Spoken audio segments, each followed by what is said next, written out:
And let me join you in welcoming the students here. And I do hope that, well, not after the last presentation, but I do hope that with the time you spend here, you actually do learn something that you can take back to your school. Mr. Speaker, as I rise to make my contribution to Budget 2025, as is customary, allow me to extend thanks to the committed staff of the Ministry of Finance and all other ministries for the hard work that is involved in crafting this, as always, the largest budget. But, Mr. Speaker, let us pause for a moment amidst all the chatter and fanfare surrounding Budget 2025. I rise today not just to provide a critique, but to paint a picture of the budget's reality. A reality that is far removed from the lofty rhetoric of a secure, prosperous, and sustainable Guyana. Beneath the polished presentations, grand promises, lies a document riddled with mismanagement, favoritism, and decisions that benefit a select few, while most Guyanese citizens are left grappling with inequality, stagnation, and frustration. This budget, while bold in numbers, is a disappointment in substance. It fails to provide a vision of sustainable development that includes every Guyanese, regardless of ethnicity, region, or social economic status. It is a budget designed to serve the interests of the powerful and not the needs of the people. Today, I will address the glaring shortcomings in the oil and gas sector, the missed opportunities in public infrastructure, and the troubling patterns of governance that plagues this administration. Mr. Speaker, as we head into the 2025 election campaign season, several alternative versions of history surrounding one of the PPP's so-called transformational projects will be repeated. So permit me to address once and for all the issues surrounding Amaila Falls. In his budget speech 2025, the Minister of Finance made the following statements. The Amaila Falls Hydro Project would have formed a critical element of a comprehensive solution to the problem, which is power. History would record that the Amaila Falls Hydro Project was derailed by the APNU AFC. Otherwise, that project would have been supplying the national grid with 165 megawatts of power currently. Mr. Speaker, since the beginning of this parliamentary session, we, on this side of the House, have challenged the government to bring a motion on Amaila Falls. If, as they like to claim, the project was derailed by the AP and UAFC administration, they should have been willing to present the facts for the records. Of course, Mr. Speaker, they have never risen to this challenge. So I like the Parliament records to reflect these facts for the benefit of the nation and for future generations, these sit here, about the disaster which we, the APNU plus AFC administration, saved this nation.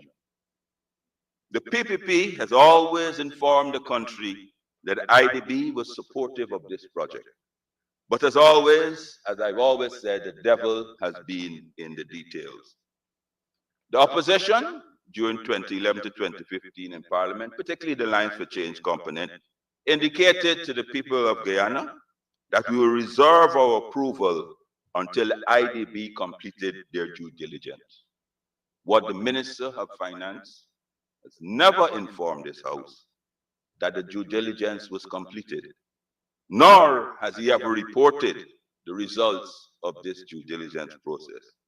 So allow me to place on record the results of the IDB due diligence, sir. Sir, the IDB due diligence completed a report of the project and presented it to the board. Sir, presented it to the board on March the 19th, 2014. This, sir, is a copy. The board was informed that relevant experts had done extensive work on the Milo Ford project. The report listed several meetings, sir, at least 12 high-level meetings in report, commencing in March 2010 for a period of 4 years and was concluded in January 2014. Sir, in fairness to the bank, they did their best to make this project viable. But even the best experts, sir, cannot make a rotten apple good. Sir, on the very first page of this report, this is what the IDB conclusion was. The IDB loan, sir, is here, would entail a credit rating of RC7, which exceeds the risk tolerance as defined for all projects. And the bank, the IDB bank, has never approved the loan of this rating. Let me repeat that, sir. The bank, the IDB bank, in the 66 years of their existence, has never approved the project after they did 4 years of due diligence. Sir, a project with such low credit rating as the Milo Falls project. Sir, the IDB gave this project the lowest, second lowest possible ranking on their scale. Sir, you could only use your imagination, sir, what type of project could get a ranking lower than this, sir.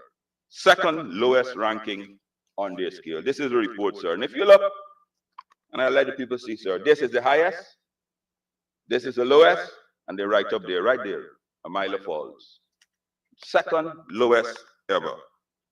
So the report was not only done about the made on the financing, but it listed other factors, including issues such as the counterparts involved in the project-specific risk, contractual arrangements, risk, overall risk allocation, cash flow sensitivity.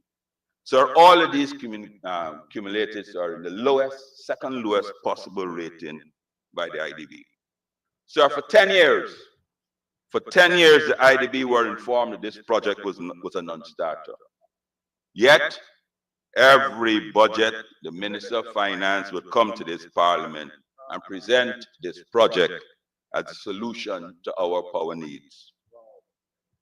In fact, sir, in an email to the same Honorable Minister of Finance, sir, the Vice President of IDB had this to say to him, and I quote, sir, "As such, the considerations related to the project's credit rating, as well as those related to a palpable threat to Guyana hard-earned jealously and jealously protected fiscal stability, should be taken into account as to whether it is the best alternative for Guyana to continue to pursue financing for this project. This mandates a frank and creative consideration of alternative forms of support for the government of Guyana in this sector." Sir, which other government anywhere in the world would try to saddle their country with a project which independent experts have ruled as unsustainable? Of course, sir, and they would use the same claim that the APNU AFC derailed the project. Sir, the truth is, this country dodged a bullet, sir. And that was the reason when the former President Granger met with the IDB in 2015, they begged him not to touch the project with a 10-foot pole. Mr. Speaker, the APNU AFC did not derail the Milo project. So it was never, ever on the right track. Mr. Speaker, fast forward to 2025, and they are at it again. Another so-called transformational project, the Wales Gas to Shore project. But you have to give the PPP credit, sir. When the PPP dips their hands in the cookie jar, they don't take out a couple of cookies. They empty the jar.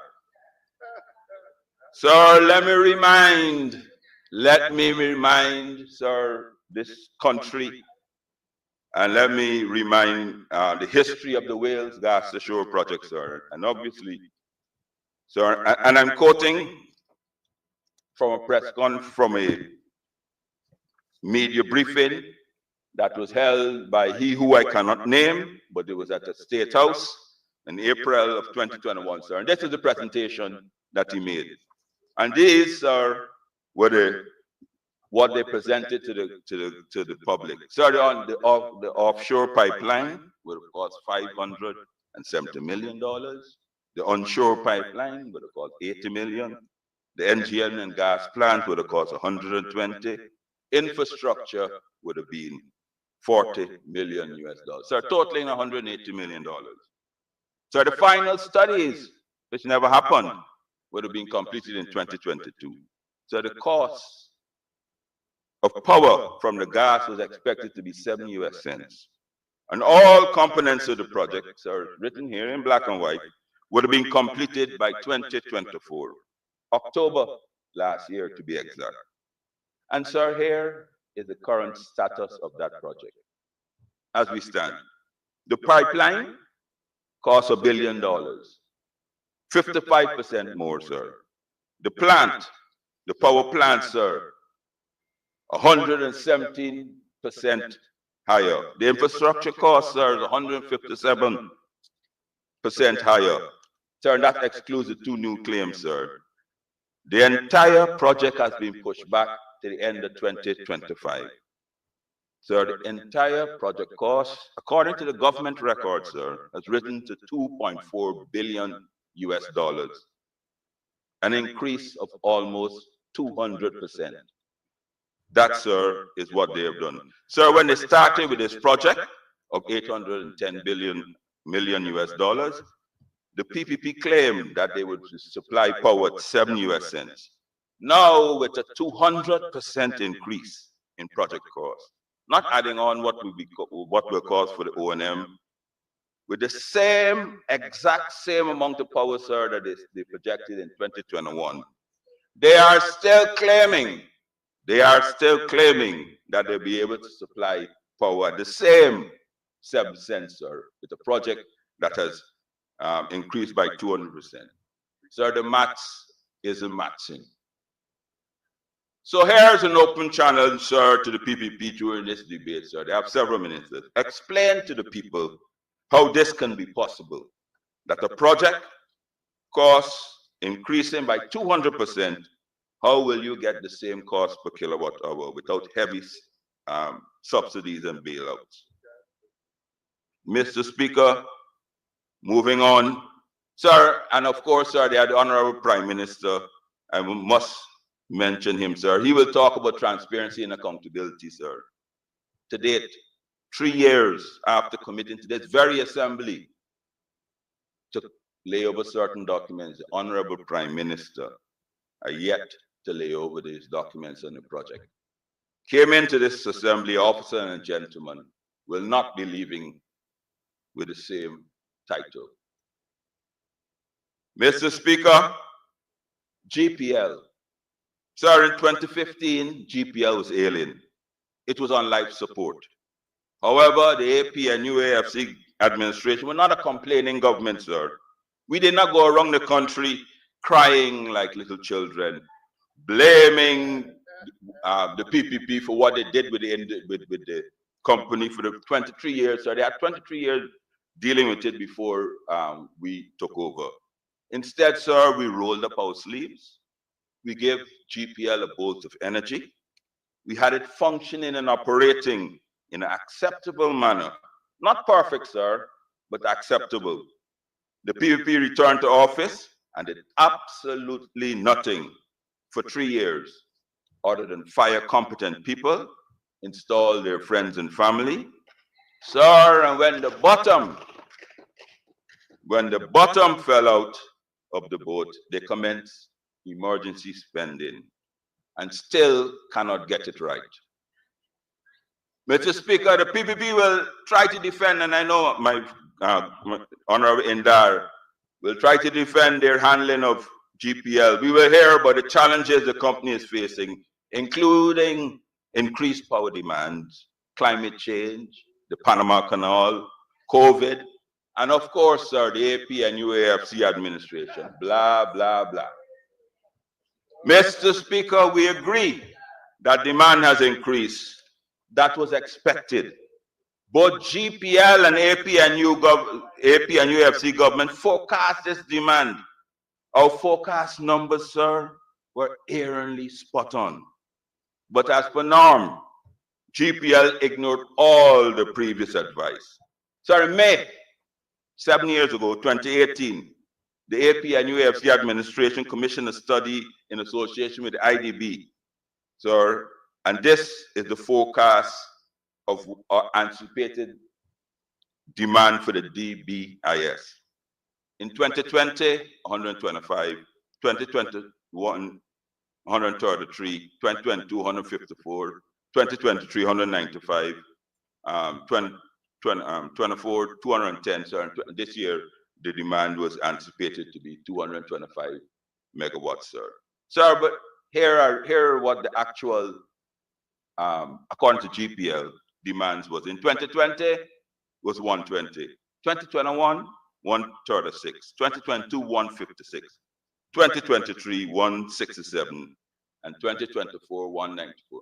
Sir, what we're saying, sir, the government was aware of the electricity demands that would be increasing since 2020, but did absolutely nothing. Under the AP and UAFC administration, we left GPL with excess generating power ahead of demand. But the PPP sat back and did nothing for 3 years. Mr. Speaker, and then this is a lesson for you young persons, sir. There's a theory, sir, when you want to fill your pockets, when you want to become a billionaire, the simplest way is to engineer a crisis and then use emergency funding to fix the crisis that you have created. That is exactly what the PPP did with our energy sector. Mr. Speaker, by the end of 2023, after sitting on their hands for 3 years, the system collapsed. And it was time for emergency spending. Poof, sir, just like that, out of thin air, no public spend, no public tender, no assessment. It was announced that GPL were buying 27 third-hand container generating sets in Honduras. A friend and family deal. So then they gave the contract to install the containers, a software company who publicly admitted that they knew nothing about electricity. Next, sir, the PPP found the power shipping Cuba to rent. Sir is interested, sir, June 2018, the same middlemen that some, sir, middlemen approached GPL to rent the exact same power ship. We declined this offer, sir. That time it was in Puerto Rico and was going its way to Cuba. Since it was deemed in 2018 not financially viable. Instead, sir, we purchased our own brand new generators. Lo and behold, sir, lo and behold, the PPP returned to office. The same middlemen, sir, that came to us in 2018 reappeared. And poof, just like that, GPL found it economically viable, sir, rented not one, but 2 power ships, sir. Sir, last year, GPL was given $18 billion in taxpayers' money. Emergency spending. As I said, there's a theory when you want to become a billionaire, sir. This year, a sum of $18 billion is budgeted. Sir, this has to be compared to GPL under AP and UAFC administration. Not a single penny was given as a subsidy to GPL. Kept the lights on, sir. We kept the lights on. Moreover, not only did we not give GPL a subsidy, sir, GPL commenced repaying loans and subsidies taken under the PPP administration, sir. The company repaid $1 billion a year for each year from 2016 to 2019, sir. And we were able to provide less blockouts.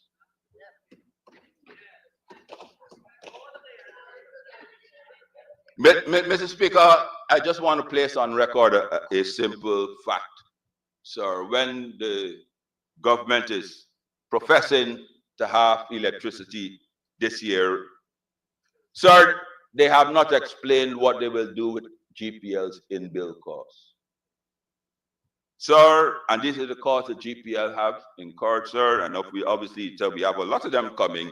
Maybe one of them would be able to explain, sir. In 2024, sir, November,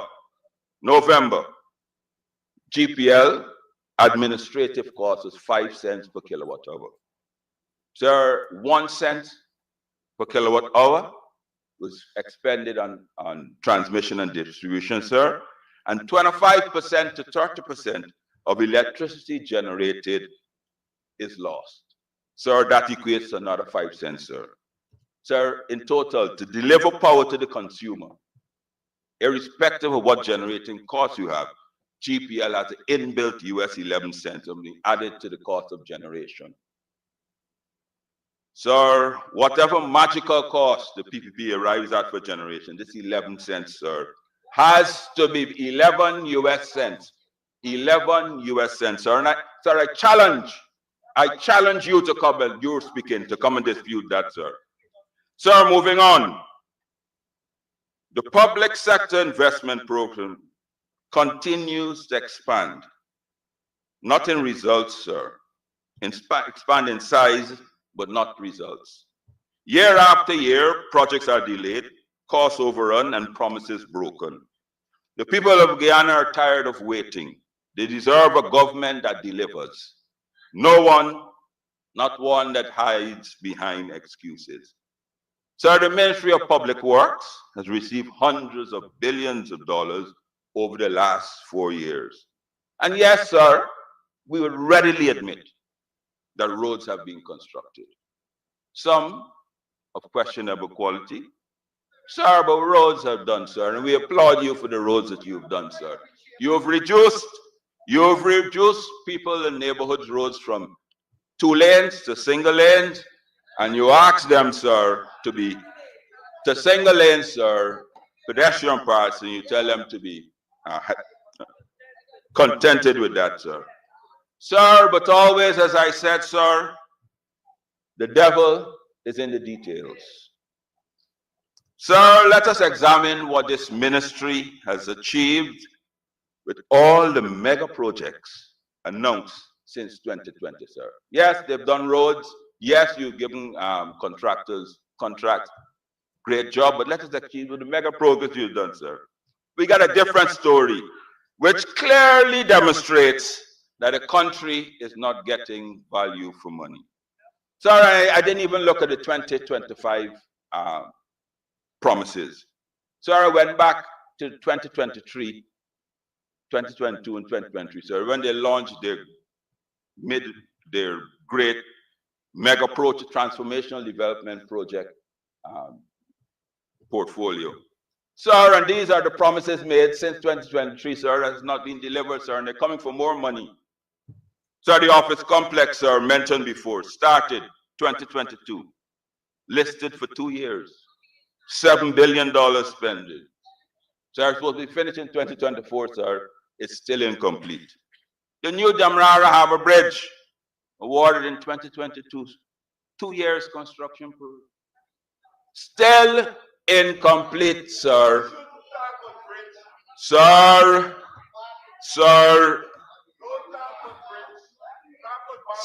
this is the East Bank and East Coast road linkage, sir. 2022 launched, awarded, 2 years completion program. It's still incomplete, sir. The railway embankment, Sheriff to Orange Nassau, still incomplete. East Coast Road, Belfield to Orange Nassau, still incomplete, sir. The Quarantine Highway, Palmyra, still incomplete. Sir, the Linden Muburu Road, 4 years and counting, still incomplete. Sir, the Parika Goshen Macquarie link, $2 billion, still incomplete, sir. Sue's Dyke, Grove to Mary, Sir Stellings in Kumaka, in PK Mabaruma, incomplete, sir. Ikariku Bottom aircraft airstrips are still incomplete. CGIS, sir, 4 years and coming, still incomplete, sir. Sir, there's a way. Sir, Aubrey Barker Street, sir, still incomplete. Thomas Land, still incomplete, sir. The Bartica Stelling, Cato Hydro, sir, they're all still complete, sir. And there are a lot of work that you promised, and sir, when you add it all up cumulatively, sir, it's over $3 billion, and they're still incomplete, sir. Sir, this year, sir, the Honorable Bishop of Government Theatre that they expended 95% of their PSIP in 2024, sir. So the question must be asked, where is the money going? Sir, and then of course now, have not finished anything. They're coming to build 2 more bridges. Sir, they haven't even finished the ones they started. Sir, they want to build a new airport, and they can't even finish the one they started, sir. Sir, the minister, sir, under the PPP, sir, this ministry should be renamed, sir, the Ministry of Incomplete Projects. Yes, there you go. Sir, on oil and gas, the government's handling of the Natural Resource Fund is akin to a child let loose in a candy store, greedy, short-sighted, and oblivious of the consequences. Oil revenues, which should serve as a bedrock for intergenerational prosperity, are instead being squandered on short-term political gains.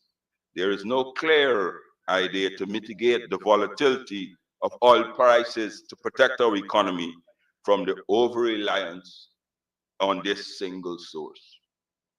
Mr. Speaker, a responsible government would establish a robust sovereign wealth fund guided by independent oversight and clear rules of withdrawal. It would invest oil revenues in areas that yield long-term returns: education, healthcare, renewable energy, and infrastructure that benefits all Guyanese. Instead, what do we see? Reckless spending with no vision for the future. Sir, under the Ministry of Natural Resources, or the Oil and Gas Unit, I know my honorable friend Sherwin Holder dealt with, and Ricky Ranford dealt with the other national. Sir, this unit has been comatose over the last budgeting period, delivering nothing, simply operating on autopilot or awaiting, sir, the Vice President press conference for directions on how to proceed. So to date, the results of the first 2 audits have not been finalized, and the public informed that the monies owed by Exxon has been remitted to us. So the promised Petroleum Commission has not been established.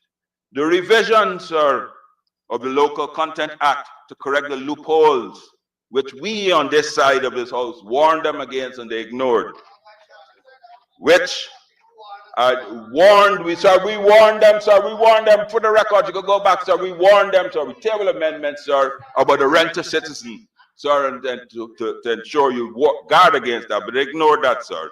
They're yet, sir, to table any amendments, sir. Much was made of the new Petroleum Act and the new bidding rounds under the revised PSA. Much was made, sir. To date, nothing has happened. Several promises were made on studies, gas monetization, baseline studies. To date, sir, nothing has happened. Nothing has been done in keeping with their manifesto promise, sir, to renegotiate the existing Stabrook contract. No policies, sir, no policies to ensure that our indigenous brothers and sisters benefit from the oil sector. Mr.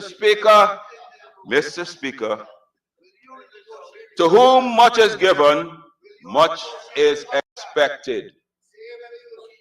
The new government come November is set to launch, sir, on this side here, an ambitious integrated urban development and modernization plan targeting the entire structure of our urban and regional areas.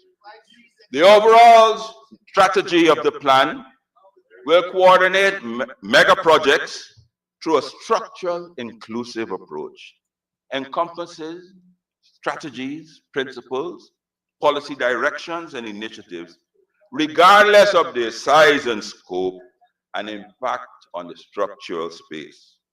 The objective is to disrupt the unwise and unsung practice of a few people locking themselves in a back room, creating projects without the requisite consultation with relevant supporters, without rigorous feasibility studies being conducted to guide the final decision. To guide you, you might need an extension to continue. Mr. Speaker, I move that the honourable member be given 5 minutes to conclude his presentation. Thank you, Chief Whip. Honorable MP, you have 5 minutes to conclude. Major areas of focus are under our new government, sir. Georgetown, in collaboration with the Georgetown City Council, our plan aims to complete the development and modernization of the capital. This includes upgrading the drainage system, redeveloping and upgrading recreation areas, improving waste management through waste energy conversion, enhancing traffic management, and the construction, sir, of multi-story car parking facilities. Sir, in Linden, the plan includes to transform Linden into a major economic and commercial hub in collaboration, sir, with the Linden City Council. This transformation includes the creation of a free zone, the establishment of a transportation hub along the Linden-Lethem Highway, development of a deep water port facilities for containers and product movement, and the construction of new roads to support the timber and logging industries. In New Amsterdam, the plan includes upgrading and expanding the internal road networks, building new wharfs to serve the Berbice River, introducing a new river ferry for goods and passengers transportation in collaboration with the NA City Council. So for other townships, the plan also involves major upgrades to ensure better economic activity across all townships. Sir, we will construct a new transportation network, introduce a state-of-the-art, state-run bus service with scheduled services linking major residential areas, as well as subsidized transit for the elderly, school children, and essential public sector employees. Sir, we will construct, sir, the Guyana Orbital Highway, construct a ring road network linking Linden, Purika, Georgetown, and Berbice, including, sir, a light rail system similar to the London Orbital Network. And in the transmission and distribution network, complete and upgrade, sir, the transmission and distribution network of the DBIS system, sir, reducing technical and commercial losses by at least 20%, sir. Bridges, sir, we will build bridges linking communities such as Kokwani, Madia, Lethem, etc. Sir, we will develop new regional airstrips at Linden, Essequibo, Barbies, and Letem to serve passenger and cargo hubs, sir. Sir, and we will invite existing oil operators to commence discussions on a more equitable distribution of our oil resources. Mr. Speaker, Budget 2025 paints a disheartening picture of this administration priorities.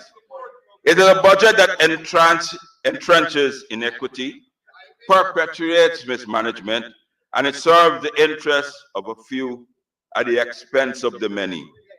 It is not a budget for a secure, prosperous, and sustainable Ghana. It is a budget for division, exclusion, and short-term political gain. The people of Guyana deserve better. They deserve a government that listens, delivers, and cares. They deserve leadership that invests in their future, protects their resources, and builds a nation that works for all. Only then can we fulfill the promise of a Guyana that is truly secure, prosperous, sustainable for generations to come. Mr. Speaker, in 10 short months, sir, the people of Guyana will have that government, sir. Sir, I thank you, and I end by telling everyone, better must come. Thank you very much, Honorable Member, Mr. Patterson. And now for the